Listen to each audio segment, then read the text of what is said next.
जय गुरुदेव।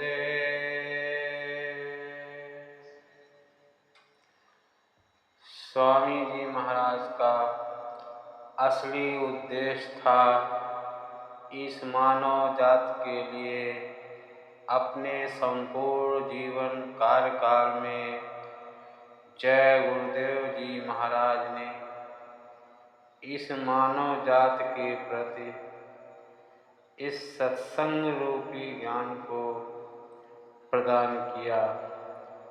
परमार्थ अर्थात जीवन का परम अर्थ, परम लक्ष्य परमात्मा की प्राप्ति है। यह केवल मानव शरीर में ही संभव है, क्योंकि इसी शरीर में मोक्ष द्वार है और इसी शरीर से साधना की जा सकती है। इसी शरीर में आत्मा को जगाकर परमात्मा के पास पहुंचाया जा सकता है। शरीर में आत्मा को जगाकर परमात्मा के पास पहुंचाया जा सकता है। इसके लिए सिद्ध संत कामिल मुर्शिद अर्थात सतगुरु की जरूरत है। बिना गुरु का सहारा लिए हुए कोई साधना जीवन में नहीं कर सकता है। गुरु वह है जो मनुष्य शरीर में प्रकट होकर आत्मज्ञान और प्रभु प्राप्ति का मार्ग बताए।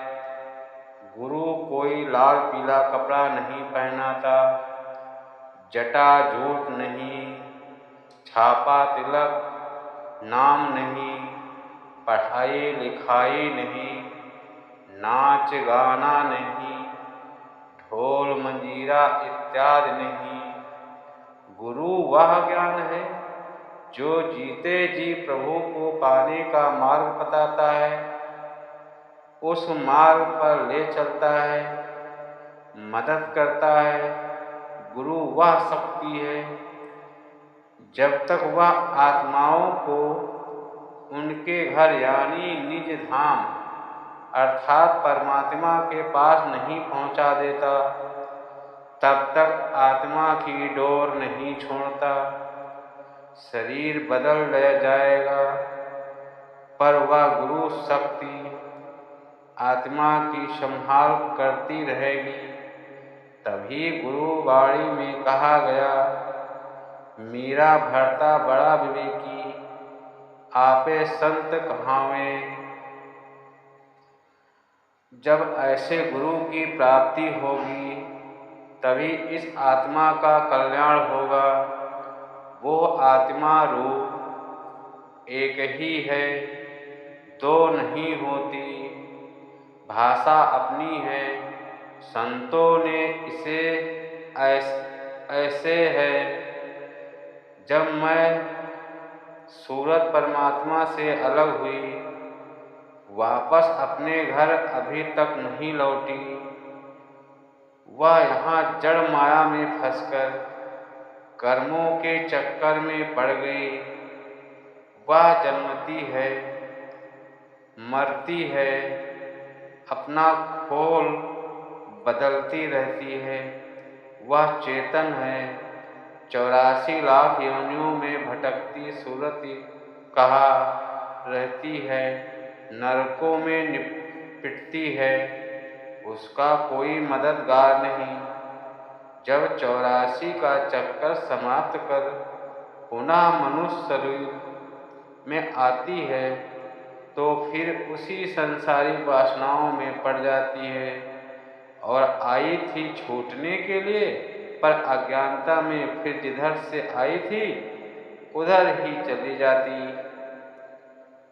पिटने के लिए 84 लाख योनियों में, कैदखानों में, नरकों की असहाय वेदना में। धर्म कोई लड़ाई झगड़ा नहीं है, मंदिर मस्जिद का विवाद नहीं, हत्या कत्ल गोली बारूद नहीं। चुनावी मुद्दा नहीं, भाषणों का प्रकरण नहीं, धर्म को केवल नियंत्रित रखने की रेखा है, आत्मा को जगाने की एक कड़ी है।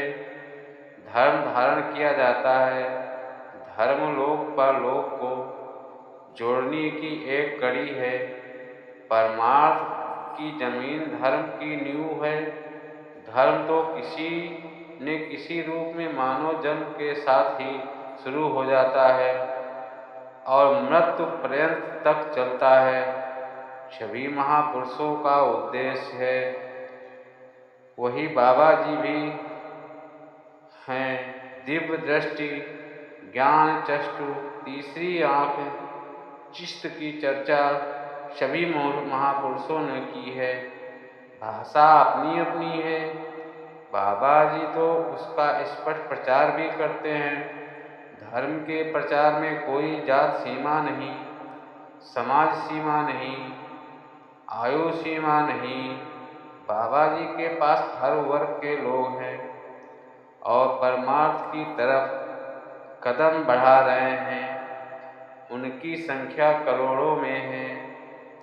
साधु की बात उठाएगा तो यह जीवों का कल्याण कर सकता है।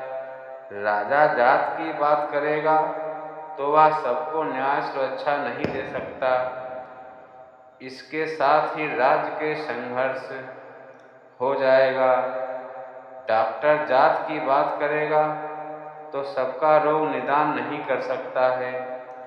इसी प्रकार परमार्थ का खोजी जात देखकर गुरु धारण नहीं करता, उसे तो सच्चाई मिलनी चाहिए।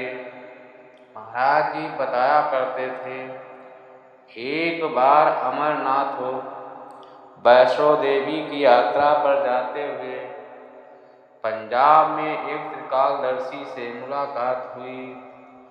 भगवान के बारे में पूछने पर बताया कि हम भूत भविष्य वर्तमान के बारे में जानते हैं, तुम्हें भी त्रिकालदर्शी बना सकते हैं। बाबा जी अपने निशाने पर थे। उन्होंने त्रिकालदर्शी से कहा कि हमें भूत भविष्य वर्तमान का ज्ञाता नहीं बनना, हमें तो परमात्मा की खोज है। या मिला सकते हो तो बताओ। त्रिकालदर्शी ने स्पष्ट मना कर दिया। बाबा जी ने पुनः पूछा कि आप भूत भविष्य वर्तमान जानते हैं तो यह बताएं कि मेरे भविष्य में मेरा अभिष्ट लक्ष्य मिलेगा कि नहीं। उन्होंने आगे 6 महीने में ऐसा संयोग बन जाने का इशारा किया। इसके बाद बाबा जी अपनी यात्रा पर आगे बढ़ते रहे। कश्मीर में एक छोटी सी नदी जो झील के रूप में थी, उसी के किनारे सोचने मग्न थे कि जीवन का लंबा समय प्रभु की खोज में बीत गया। प्रभु मिला नहीं। लगता है कि माँ को दिए गए वचन पूरे नहीं होंगे। इससे अच्छा तो इसी झील में डूबकर जान दे दें। यह विचारधारा चल ही रही थी कि अचानक एक झपकी तंद्रावस्था में आई और स्वप्नवत एक सफ़ेद वस्त्रधारी, दाढ़ी बाल, टोपी, छड़ी वाले महापुरुष के दिव्य दर्शन हुए और बोले कि खोज सच्ची है तो प्रभु जरूर मिलेगा। निराश क्यों होते हो, बुला लूँगा। इन मर्मभेदी शब्दों ने बाबा जी को एक झटका दिया। तन्नंदा अवस्था टूटी। सामने वही झील का पानी दिखा। महामानव अदृश्य हो चुके थे। उनकी सूरत सकल हृदय में संजोए अंतः प्रेरणा से अपनी यात्रा को स्थगित कर पूर्व दिशा की ओर वापस हो लिए। जय